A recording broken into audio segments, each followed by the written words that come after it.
Hile! Var oğlum var ya. Gel.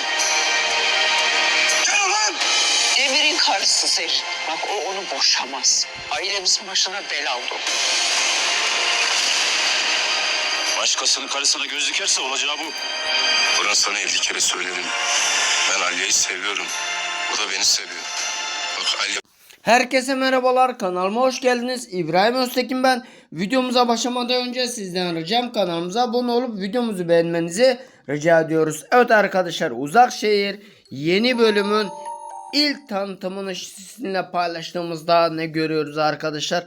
Olaylar dinmek bilmediğini görüyoruz. Bir türlü olaylar bitmiyor arkadaşlar. Evet arkadaşlar, dizi izleyenleri yorumlara bekliyorum. Kanalımıza abone olup videomuzu beğenmenizi rica ediyorum. Görüşmek üzere. Hoşça kalın. Dostça kalın.